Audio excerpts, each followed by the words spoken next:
رب العالمین والصلاة والسلام علی سید الانبیاء والمرسلین اما بعد فاعوذ باللہ من الشیطان الرجیم بسم اللہ الرحمن الرحیم۔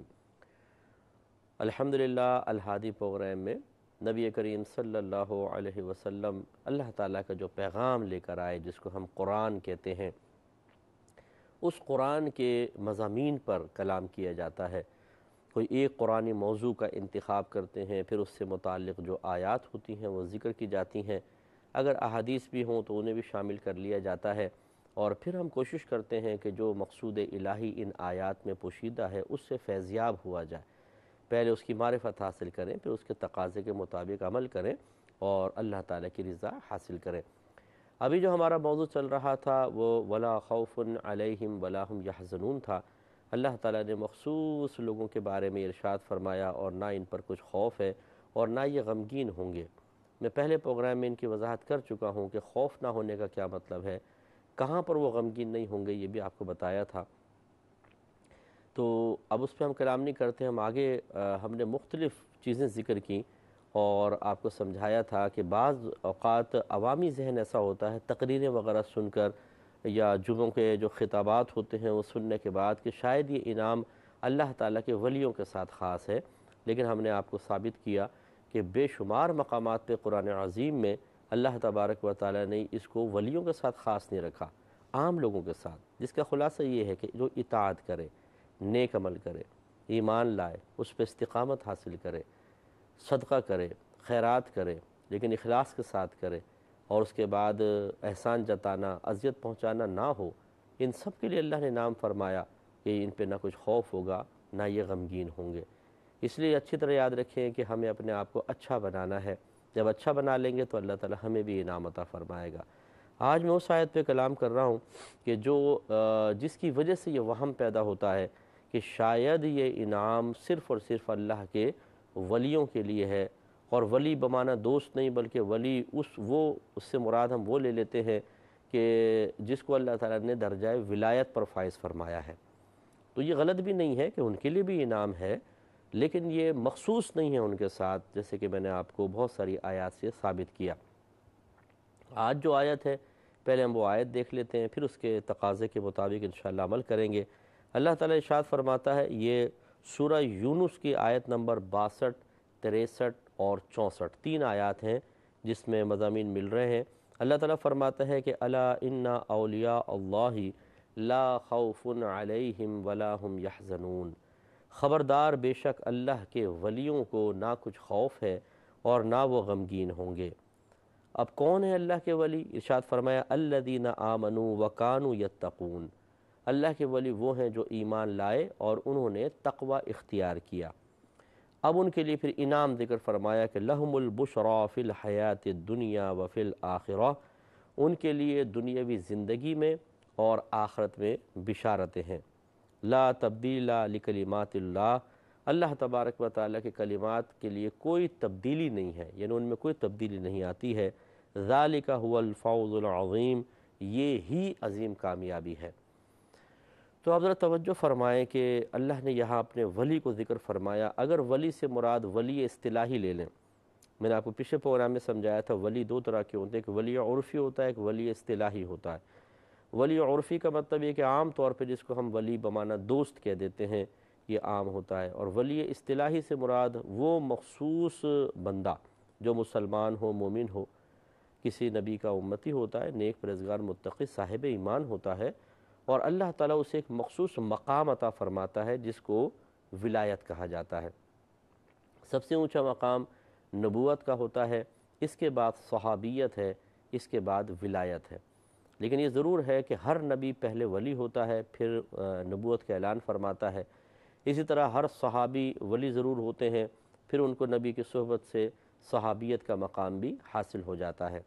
تو گویا کہ یہاں پر دونوں مراد لے سکتے ہیں، آپ ولی عرفی بھی لے سکتے ہیں کہ بمعنی دوست، اگر اللہ کا کوئی دوست ہو عام، چاہے اس کو ولایت ملی ہو نہ ملی ہو، پھر اس سے مراد وہی ہوگا جو نیک عمل کرنے والا ہے۔ اور اگر ولی اصطلاحی لے لیں تو پھر اس سے مراد وہ ہوگا کہ جن کو اللہ تعالیٰ نے درجہ ولایت عطا فرمایا ہے۔ تو لہٰذا اللہ تعالیٰ فرماتا ہے کہ الا، خبردار، انا، بے شک، یہ کلام بڑے اہتمام سے شروع کیا گیا ہے کیونکہ الا آتا ہے حرف تنبیہ ہے، سامنے والے جب ہم کو کلام کر رہے ہوں اور ہمیں گمان ہو کہ سامنے والے کی توجہ مکمل طور پہ نہیں ہے، وہ کسی اور طرف متوجہ ہے اور ہماری بات کو صحیح نہ سن پائے گا، اور جو بات ہم بیان کرنا چاہ رہے ہیں وہ بہت ہی اہم ہو، تو ہم پہلے سامنے والے کو مخاطب کرتے ہیں۔ جیسے ہم کہتے ہیں خواتین حضرات ذرا توجہ فرمائیں، میں ایک اہم بات کہنے والا ہوں۔ تو یہ بلکہ یہی بس مقصود ہوتا ہے الا کے ساتھ، کہ جب عرب لوگ الا کہتے ہیں تو اس کا مطلب ہے خبردار، سنو، توجہ کرو، اپنے ذہنوں کو ادھر ادھر نہ لے کے جاؤ۔ پھر انا جو ہے وہ تحقیق کے لیے آتا ہے، بے شک، یعنی جو آگے بات بیان ہو رہی ہے اس میں کوئی شبہ نہیں ہے، شک نہیں ہے، یہ متکلم یعنی کلام والے کی تحقیق شدہ بات ہے۔ اور یہ دونوں چیزیں جب اللہ تعالیٰ کی طرف سے ہوں تو آپ خود سوچ سکتے ہیں کہ کس قدر آگے والا کلام اہم ہوگا۔ تو اللہ تعالیٰ نے فرمایا الا انا، خبردار بے شک، اولیاء اللہ، اللہ کے ولیوں کو، لا خوف علیہم ولا ہم یحزنون، نہ کچھ خوف ہے اور نہ وہ غمگین ہوں گے۔ تو یہ ولایت جو ہے، جو اللہ تعالیٰ اپنے مخصوص بندوں کو عطا فرماتا ہے، ہر ایک کو نہیں دیتا۔ یہ وہبی شے ہے، کسبی نہیں ہے۔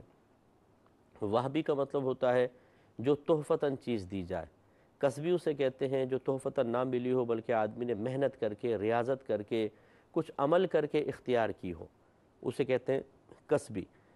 تو اب جیسے آپ کام کرتے ہیں، پھر مہینے کے آخر میں آپ کو تنخواہ ملتی ہے، تو یہ تنخواہ کسبی کہلائے گی، کیونکہ آپ نے محنت کی ہے۔ اور کبھی بچوں کی سالگرہ وغیرہ ہوتی ہے تو لوگ آ کے گفٹ دے دیتے ہیں، اس کو عربک میں ہبہ کہتے ہیں۔ اور یہ ہے وہبی، یعنی بغیر محنت کے بس آگے کسی نے دے دی، تحفہ دے دیا، اس کو وہبی کہتے ہیں۔ تو نبوت ہو یا ولایت ہو، یہ کسبی نہیں ہوتی، یعنی ایسا نہیں ہوتا کہ اگر آپ اور میں محنت کریں 70 سال 80 سال تو نبی بن جائیں، اگر 50 سال تک محنت کریں تو ولی بن جائیں، ایسا کوئی مطلب مقرر کر دیا ہو، اسٹینڈرڈ بنا دیا ہو کہ جس نے 40 سال تک ریاضت کی وہ ولی ہو جائے گا، جس نے 60 سال تک کی وہ نبی ہو جائے گا، ایسا نہیں ہے۔ محنت سے ہو ہی نہیں سکتی، کوئی ساری زندگی لگا رہے، کوئی گناہ نہ کرے، نیک عمل کرتا رہے، لیکن ضروری نہیں کہ وہ اللہ کا ولی ہو، اللہ اس کو ولایت عطا فرمائے، ضروری نہیں ہے۔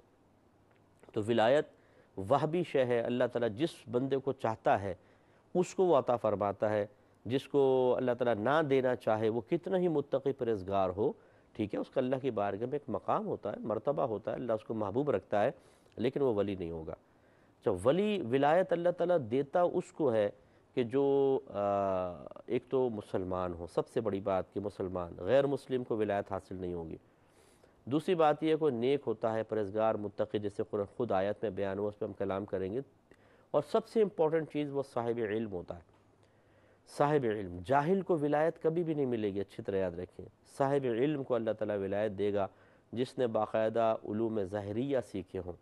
علوم باطنیہ اس کے پاس ہے یا نہیں وہ الگ بات ہے، لیکن علم ظاہر، قرآن و حدیث کا علم، شریعت کا علم وہ سیکھے گا۔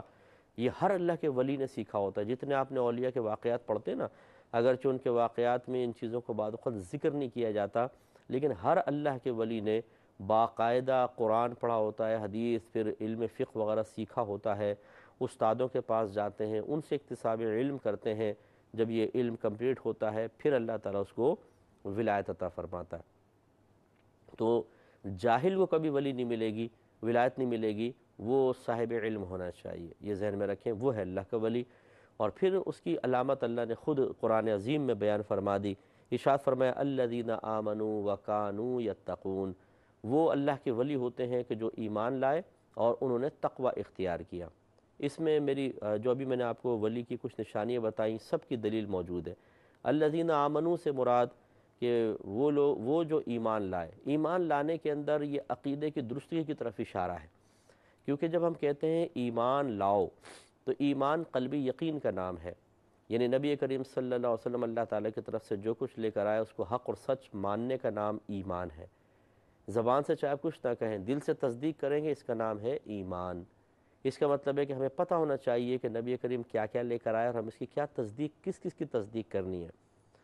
تو یہ امپورٹنٹ چیزیں بعض ایسی ہوتی ہیں کہ جن کی تصدیق ضروری ہوتی ہے، ہر ایک کی ضروری نہیں ہوتی لیکن ان کی ضروری ہوتی ہے۔ مثلا اللہ تعالیٰ کی ذات اور صفات سے متعلق جو سرکار نے باتیں بیان فرمائیں، دل سے ان کو حق اور سچ ماننا ہوگا۔ اسی طرح نبی، رسول، نبوت، رسالت، آسمانی کتابیں، جنت، دوزخ، جن، فرشتے، تقدیر، آخرت، یہ چند ٹاپکس ہیں 12-13 جو میں نے آپ کو گنوائے، ان کے بارے میں ضروری چیزیں وہ ولی جانتا ہے، عقائد اس کو معلوم ہوتے ہیں، وہ عقیدوں کو دلیل کے ساتھ جانتا ہے، پہلی ضروری چیز یہ ہے، تو وہ مومن ہوگا، کافر کبھی اللہ کا ولی نہیں ہو سکتا۔ دوسرا وَقَانُوا یتقون سے اشارہ فرمایا کہ وہ صاحب تقوی ہوں گے، یہ علم کی طرف اشارہ بھی ہے اور بعمل ہونے کی طرف بھی ہے، اس طریقے سے کہ تقوی کا مطلب ہوتا ہے، یہ قلبی کیفیت کا نام ہے، دل کی کیفیت، جس کو قلبی تقوی حاصل ہو جائے۔ سرکار نے خود فرمایا التقوی ہا ہنا، تقوی یہاں ہے دل میں۔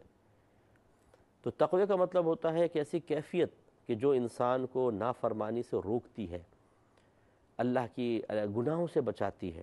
جب دل میں تقوی حاصل ہو جاتا ہے تو اندر سے پھر ہمیں ہمت حاصل ہوتی ہے گناہ چھوڑنے کی، تو ہم گناہ چھوڑ بیٹھتے ہیں۔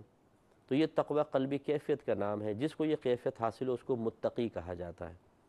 اب لازم سی بات ہے کہ جب قلب میں تقوی حاصل ہوا، پرہیزگاری حاصل ہوئی، چیزوں کو چھوڑنا حاصل ہوا، تو انہی چیزوں کو چھوڑنا ہوگا نا جن کو اللہ نے منع کیا ہے، اور جن چیزوں کو اختیار کرنے کا حکم دیا ہے ان کو تو نہیں چھوڑے گا۔ تقوی یہ تو نہیں کہے گا ان کو چھوڑ دو، بلکہ ان کو تو چھوڑنا تقوی کا خون ہے۔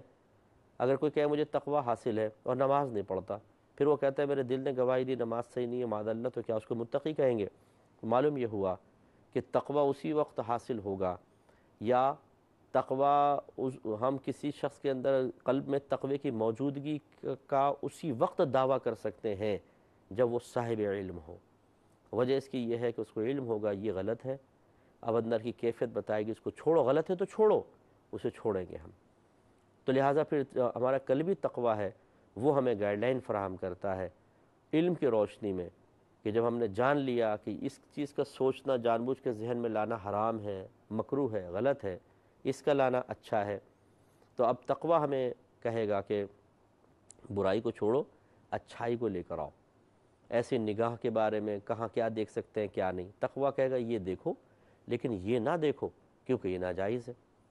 تقوی کہے گا یہ سنو کیونکہ صحیح ہے، یہ نہ سنو کیونکہ یہ حرام ہے۔ تقوی کہے گا یہ بولو یہ نہ بولو، یہاں جاؤ یہاں نہ جاؤ، اس طریقے سے پیسہ نہ کماؤ اس طریقے سے کماؤ، یہ حرام چیز ہے اس کو نہ کھاؤ، یہ حلال ہے اس کو کھاؤ، یہاں نہ چل کر جاؤ یہ مجلس غلط ہے یہ اچھی مجلس ہے۔ تو اس کا مطلب یہ ہوا کہ متقی وہی ہوگا جس کو پہلے ان چیزوں کا علم ہو جن سے بچنا ہے اور جن کو اختیار کرنا ہے، اس کے بعد پھر متقی بنتے ہیں۔ تو خلاصہ کلام پھر وہی جو میں نے آپ کو سمجھایا کہ ولی وہ ہوتا ہے جس کو اللہ تبارک و تعالی ولایت عطا فرماتا ہے، اور ولایت اسی کو عطا فرماتا ہے کہ جو صاحب علم ہوتا ہے، مومن ہوتا ہے اور اپنے علم کے مطابق عمل کر رہا ہوتا ہے۔ اس سے نتیجہ نکلا کہ ہر چلتا پھرتا بابا اللہ کا ولی نہیں ہوتا ہے۔ سب سے پہلے آپ دیکھیں اس کو عقیدے کا علم حاصل ہے، پھر احکام شرعیہ عملیہ کا علم حاصل ہے، وہ گناہوں سے بچتا ہے، اس کی معرفت اس کو حاصل ہے۔ پہلے یہ علم چیک کرنا چاہیے، اس کے بعد پھر دیکھیں کیا اس کا ظاہر بعمل ہے یا نہیں ہے۔ بعض لوگ بس یہ کہ جی مجذوب ہے، حالت جذب میں ہے، اور یہ پتہ نہیں ہوتا کہ مجذوب کہتے کس کو ہیں۔ حالت جذب میں جب کوئی شخص چلا جاتا ہے، یعنی اللہ کی کوئی ایسی تجلی اس کے سامنے ظاہر ہوتی ہے جس کی تاب نہ لا سکتا ہے اور اس کے دماغ پہ افیکٹ پڑ جاتا ہے، وہ مجذوب بن جاتا ہے۔ لیکن علماء نے فرمایا مجذوب کبھی خلاف شرع کام اعلانیہ طور پہ نہیں کرے گا، وہ یوں تو ہوگا کہ اپنے دنیا میں مگن ہے، یہاں جا رہا ہے وہاں جا رہا ہے، شاید اس کے کپڑے بھی میلے ہو جائیں، یہ بھی ہو سکتا ہے، خلاف شرع کام نہیں کرے گا۔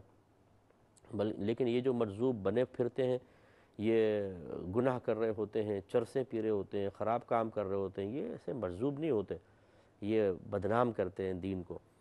تو اسی طریقے سے جب اللہ نے شان خود ولیوں کے بیان فرما دی کہ وہ صاحب ایمان اور صاحب تقوی ہوتے ہیں، تو پھر اس طرح کے جو لوگ جن کا ظاہر شرع کے موافق نہیں ہے، خلاف شرع ہے، وہ خود اپنے نبی کی شریعت کے خلاف چل رہے ہوں، بتائیے کیسے ان کو ولایت مل جائے گی؟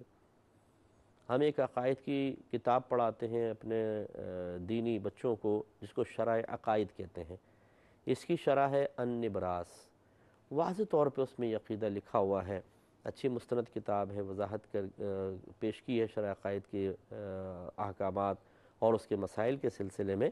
اس میں لکھا ہے کہ اگر کوئی اللہ کا ولی ہو، اس کو ولایت دے دی گئی ہو، پھر وہ کوئی گناہ اعلانیہ طور پہ کرتا ہے، کبیرہ گناہ، یا صغیرہ گناہ بار بار کرتا ہے تو اللہ تبارک و تعالیٰ اس سے ولایت کو سلب فرما لیتا ہے، چھین لیتا ہے۔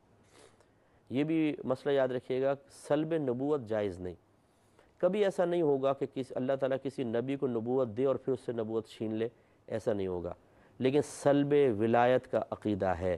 یہ ہو سکتا ہے کہ ایک ولی ہو اور وہ کوئی ایسی حرکت کر بیٹھے کہ اللہ تعالیٰ اس سے ولایت کو سلب فرما لے۔ اس سے آپ اندازہ کریں کہ اگر ایک شخص کو ولی بنا دیا گیا ہے، پھر تقاضائے نفسانی کے تحت اس سے کوئی گناہ سرزد ہو جائے تو اللہ اس سے ولایت کو چھین لیتا ہے، اور جو ولی بنائی نہ ہو، نیک بنائی نہ ہو، کیونکہ ولی بننے کے لیے کیا ضروری ہے؟ صاحب ایمان، صاحب تقوی، صاحب علم، اب اس کو مل گئی ولایت، لیکن پھر اس نے کوئی گناہ کر لیا، یہ ولایت چھین لی جائے گی۔